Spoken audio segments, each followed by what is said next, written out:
Have you ever wondered why are our teeth so complex? Like, first of all, what even are teeth? Are they like extensions of bone or something, or what even are they? And what causes gum disease? And what causes cavities or these holes to form in our teeth? People in the dental field always preach about brushing and flossing and how important it is. And it is important, but in reality, I've seen a lot of people who brush and floss really well, but their teeth still suck. It's not like their teeth are ugly or anything like that, but they still get cavities, they still have gum issues. And why? Why is that the case? Are their teeth just genetically weaker? Are their gums just genetically more prone to getting gum disease? Well, usually that's not the case. I'm gonna tell you something that's really surprising. Brushing and flossing is not the best way to prevent cavities. Surprised? I told you you'd be. Well, have you ever wondered how people lived 2,000 years ago, before we had all this science? They probably had some science back then, but it's nowhere near to the level we have now. How did people live back then without having a toothbrush? And how did they prevent cavities without going to the dentist and without brushing and flossing like we do? So here's something interesting. Scientists actually dug up some skeletons that were about 2,000 years old, meaning these people died about 2,000 years ago. And these people that lived around 2,000 years ago did not get cavities. And they did not really show any signs of gum disease or any dental infections or anything like that. Actually, less than 1% of the skeletons that they dug up had cavities. So you might be wondering, what was different back then? How come we can't just go back to doing what they were doing with their teeth so we don't have to go to the dentist and get our teeth stabbed all the time? Well, obviously one thing that was different was the life expectancy. And I kind of get this one, if you don't live as long, you're less likely to get cavities. But the life expectancy was still around the age of 35. And I've seen a lot of people who brush and floss really well, and they get cavities way before 35. So I still think that this argument is a little void. So what else was different back then? Well, the biggest thing was food. The diets of these people, or these hunter-gatherers from around 2,000 years ago, was mainly just meat and certain plants that they could find. So these scientists were actually digging up these skeletons in Sudan. And Sudan is a country in Africa, if you didn't know. And what they found was, obviously, they're hunter-gatherers and they were eating a lot of meat, but they were also eating some plants. And one of the plants that they found that they were eating is purple nutsedge. Now, nowadays, purple nutsedge is basically a weed, and it's a super annoying weed that's really hard to get rid of for a lot of farmers. But back then, it was their food. And it's actually really good for our teeth because it has a lot of antibacterial properties, and it basically was their toothbrush at the time. It's how they kept their teeth clean. So this diet that they had, how was it different from ours? Well, obviously it's very different. We don't really hunt and gather our food that much anymore. But their diet was really heavy on meat, so protein, and really low on carbs. And actually, once farming became a thing, and once they started eating more grains, that's when cavities became a real issue. So what's the difference between these two diets?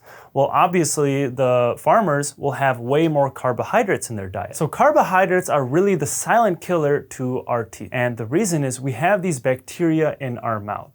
And these bacteria don't really like to eat much of the foods that we eat except for carbohydrates. And the problem nowadays is a lot of our foods are high in carbohydrates and high in sugar, which is another carbohydrate. So what happens is these bacteria in our mouth, they are able to eat these carbohydrates. So anytime we eat a meal that's high in carbohydrates or high in sugar, the bacteria in our mouth will eat these carbohydrates. And in return, they'll secrete these byproducts that are basically acids. And these acids are what damage our teeth and cause holes to form, or in other words, cavities. And the problem is nowadays we can't really get away from all those grains and sugars.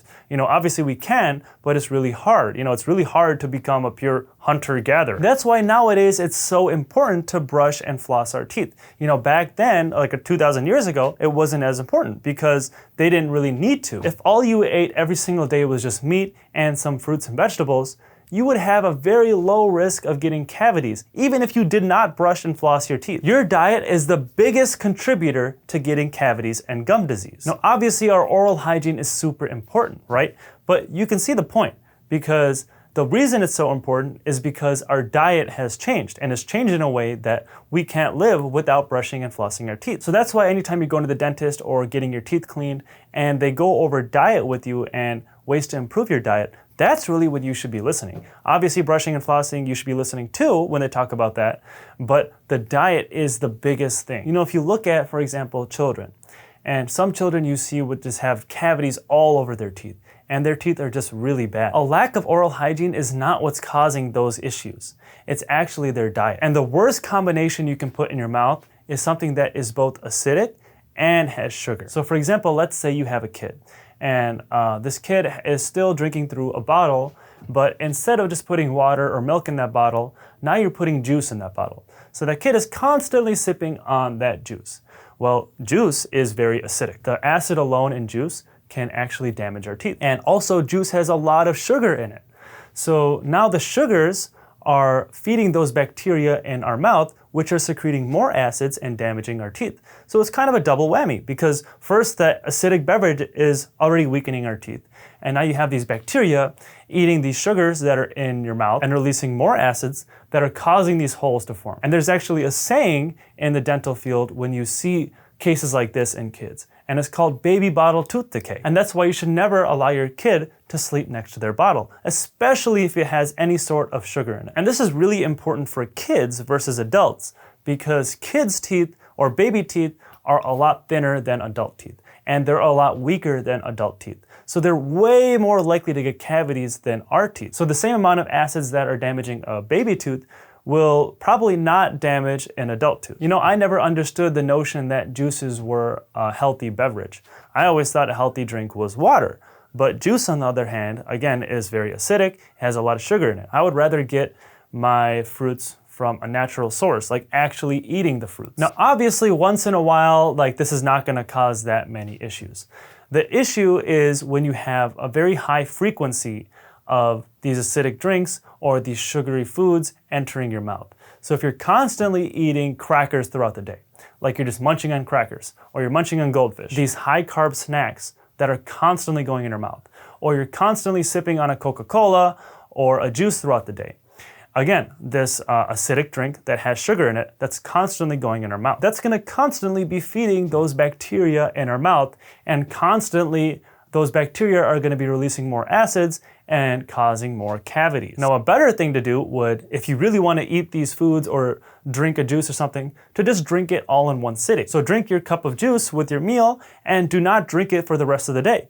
That's gonna be way better for you, and you're gonna be way less likely to get cavities and gum disease. Thank you guys for watching. I hope you liked that video, and if you haven't already, please hit the thumbs up button and subscribe to my channel below. I'll see you in the next video.